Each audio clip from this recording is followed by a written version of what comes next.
Most featured stars both on and off the stage.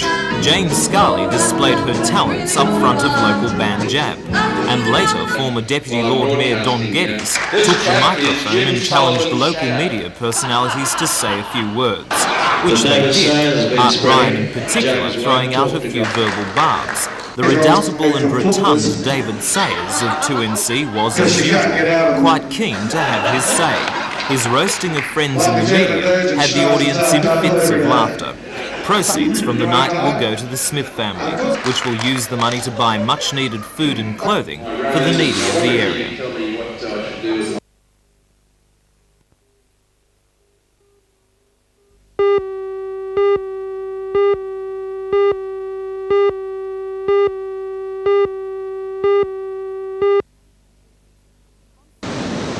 Contract work was being done by B&W Steel for the Maritime Services Board. Large concrete blocks are regularly deposited on the breakwater to replace those worn down by rough weather. A spokesman for the company said the accident appeared to have been caused by a block not settling on its base, sliding over the edge and taking the 40-tonne crane with it.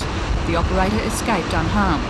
The crane, valued at $400,000, was completely restored.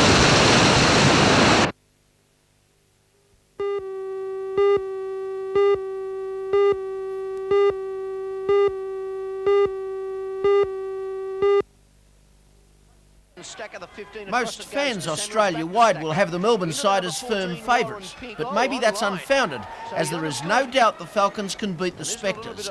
They've already won one game, 107-89. It's true that in the rounds Nunawading won 3 more games than did the home side, but that's all forgotten now, as the playoffs are a different ballgame. In the second round, game won 94-88 by the Spectres, they were too good. But Newcastle were without their skipper Ian Revillion, a key player who was sadly missed on the night as the team lacked flow, but still though could have won.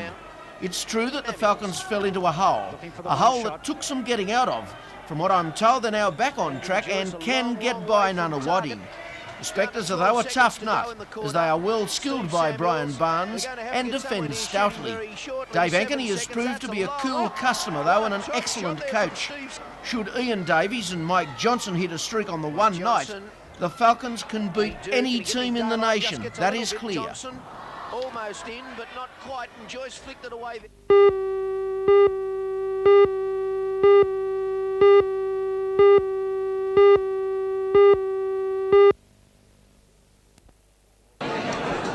More than 250 supporters of the orchestra paid $60 a head to be at last night's opening. Massive chandeliers and black ties assured it would be a glittering affair. Foreign Affairs Minister Bill Hayden unveiled the fresco, a copy of Michelangelo's Birth of Man, which has been painstakingly painted over the past few months. The proprietor and creator of the fresco, Giuseppe Risicato, donated the proceeds of the evening to the Hunter Orchestra, about $10,000. And he presented his reception centre to the public with similar flair. This is a gift for this magnificent land of Australia.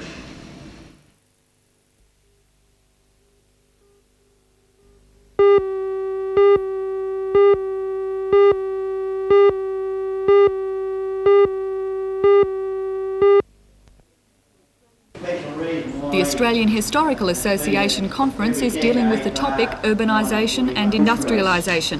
One of the key guest speakers today was Peter Sperrett, author and Associate Professor of History at Macquarie University.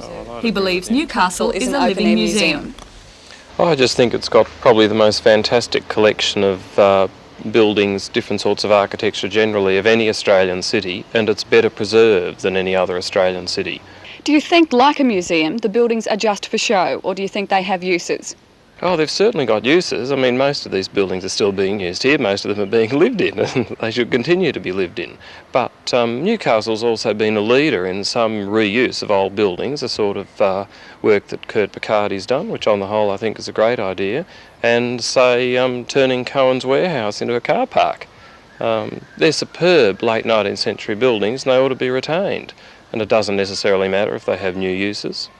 Mr Sperrett believes historic buildings are essential to preserving Newcastle's character. Because you want a mix of buildings in your city. You don't just want a city that's full of 1970s and 1980s glass office boxes. Otherwise you get a city like Sydney. It's boring.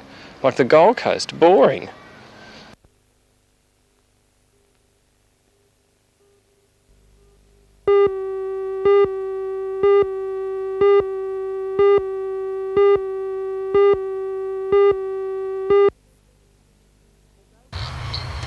Although wet weather probably seems ideal for fire prevention, foresters on the mid-north coast are predicting one of the worst summers in years because of recent rainfall. The rain has prevented what is known as essential hazard reduction burning. Bulahdelah District Forester Keith Smith says this is usually done before the summer season to minimise the likelihood of bushfires. Well, we've had above average rainfall right through since last February. We had a very, very wet autumn when we normally would have been getting in doing some of this burning, and then followed by a wet winter, and we've only just been able to start some burning at this moment, and now today's weather has really messed that up again. So what are you urging landholders to do over the next few weeks? We would like to see landholders look upon the hazards that they have out in their paddocks. If they are unable to sort of clean the hazards up because the fuel is not quite dry enough at the moment, at least do some burning so that they can sort of safely do complete their hazard reduction burning later on in the season.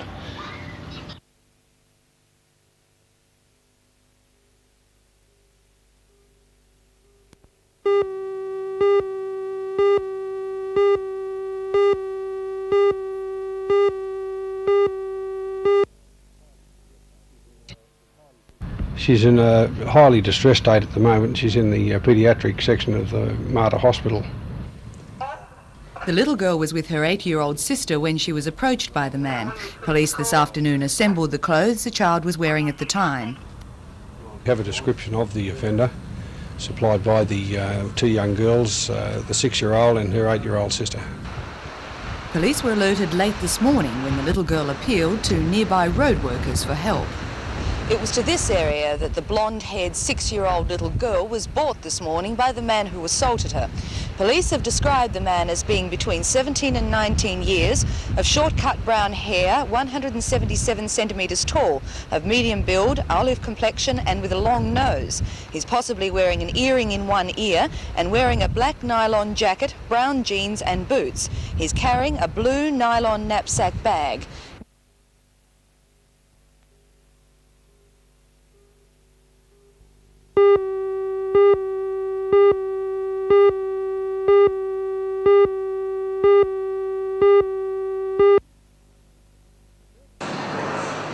The first time such a trade fair has been held in Newcastle, and according to organisers, already it has been a major success. It's estimated that at least 40,000 people will see the fair over the 3 days.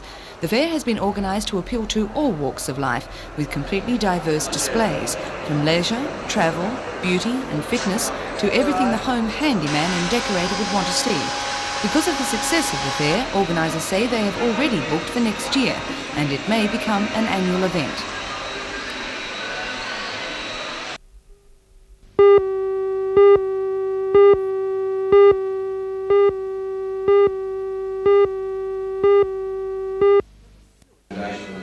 Kevin Stewart says the report into the administration of the Newcastle City Council is not yet complete. There are still a few interviews to be conducted, but he says the report will be completed by the next sitting of State Parliament, which begins on September the 24th. And this, he says, will pave the way for a council election in Newcastle. I had hoped and I had promised that it would be September or October. Now, that's not going to be humanly possible for me because it won't go to the Parliament. The report won't be tabled till the 24th of September. Then there will be some consideration given to that report. And I do feel that perhaps some of the aspects of the recommendations need to be put in train before a council is elected, and I would see perhaps it will be the new year before the general election is held in Newcastle for the return of the council to the citizens of Newcastle. The Minister also foreshadowed changes to the structure of the Newcastle City Council when the new one is elected. He hinted at changes to the Greater Newcastle Act of 1938, which makes Newcastle the only council in New South Wales not covered by the Local Government Act. He also says the overall number of aldermen on the council will be reduced from 21 to between 12 and 16. If we're going to alter the wards and the number of aldermen, then we have to amend the Greater Newcastle Act. And when we come to amending the Greater Newcastle Act, I don't think there'd be any reason why Newcastle City Council should not operate within the confines of the Local Government Act, which 174 other local government areas in New South Wales do.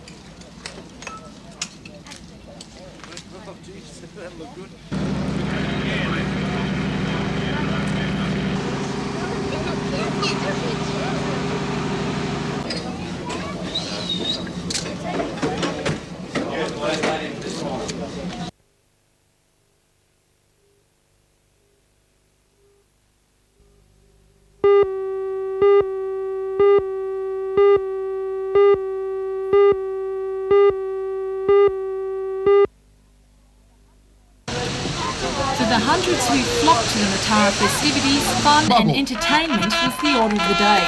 A colourful clown show by Newcastle's Shippo Fools was a popular spectacle for both young and old. Music, juggling and death-defying acts kept the audience smiling. And for those who enjoy building, help is needed to construct an amazing maze, which is hoped to be completed by Friday. And for anyone who was tired of their hair colour, the problem was quickly solved by Civic Park's fashion hair designers. Organisers say this week has been Kids Week in the park, and next week they'll be focusing on youth in conjunction with International Youth Week. Activities for teenagers and the unemployed have been planned, which will include workshops as well as entertainment. Meanwhile, the Newcastle branch of the Embroiderers Guild is holding their Matara exhibition in the Royal Blind Society Centre. Works of fine detail feature the stitches of Spanish blackwork, cross-stitch and traditional embroidery. A special feature is the collection from Newcastle's sister city Ubay, showing the oriental mastery of the craft. But the highlight are these unique Chinese pieces.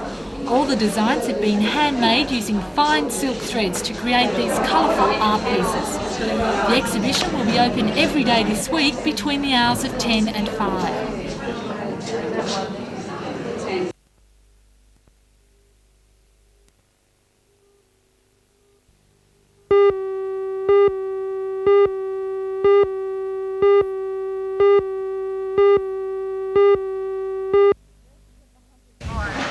Nurses at the Hunter's 3 fifth schedule hospitals met this morning to discuss the resumption of strike action.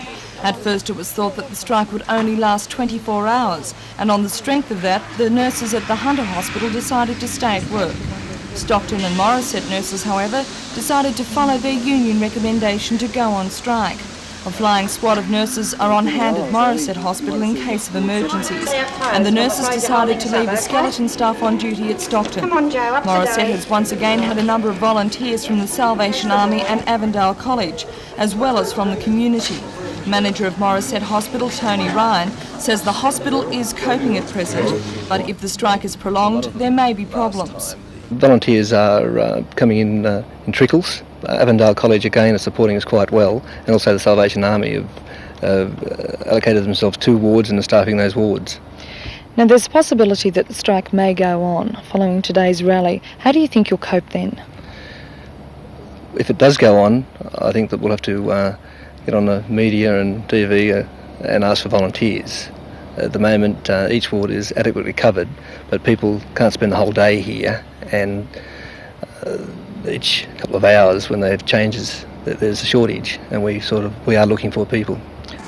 The nurses at Morisset Hospital are meeting to discuss the possibility of an indefinite strike in about half an hour's time.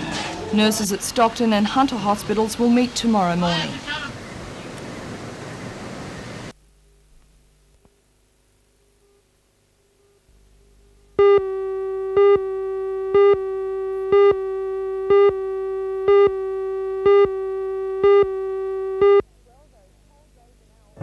Well, those cold days are now almost over, and summer, sun and surf is just around the corner. But it's also that time of year when most of us have started to panic a bit at the thought of those extra few kilos we put on during the winter time. On Monday, during the 6 o'clock news, I'll be looking at some different ways to lose that extra weight and how to get in shape safely.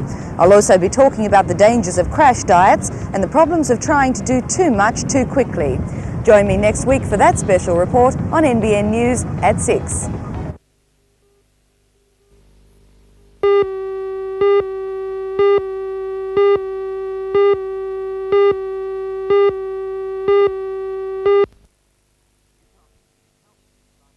Newcastle City Council decided to buy the Tuggerah military collection last November at a bargain price of $500,000. The administration was counting on receiving a $400,000 Steel Industries Assistance Program grant to cover the majority of the cost. Last month that grant was rejected and the council appeared surprised. Alan Morris says the council should not have been. The local advisory committee for the steel program had recommended against funding in June in favour of a regional museum. I think both the City Council staff and the members of the local advisory committee were both aware that, and in fact had both changed their priorities to put the regional museum ahead of the military collection. And in fact the report to the advisory committee back in June had in fact crossed out the military collection and replaced it by the regional museum. The federal government decision to not fund the military collection clears the way to allow the regional museum to be funded, and as far as I'm concerned, it's fully in accord with the priorities of the people who are making recommendations to us. The council plans to house the collection in the Wood Street Brewery site alongside the Regional Museum and Supernova. Mr Morris warns there is not enough federal money to establish the military collection and the Regional Museum. He says the council must choose in favour of the museum. Well, the original estimates from the council was something like $4.3 million for the tripartite complex of military, Supernova and regional. The funds available at the moment are somewhere in the vicinity of $2.5 million. If you're going to start cutting, which do you cut? Now, to my mind, if we don't cut the military collection out, we'd be forced to cut out a significant part of the regional museum. And it's worse than that, it also means the growth potential for both Supernova and the regional museum would forever be constrained by the 20,000 square feet required for the military collection.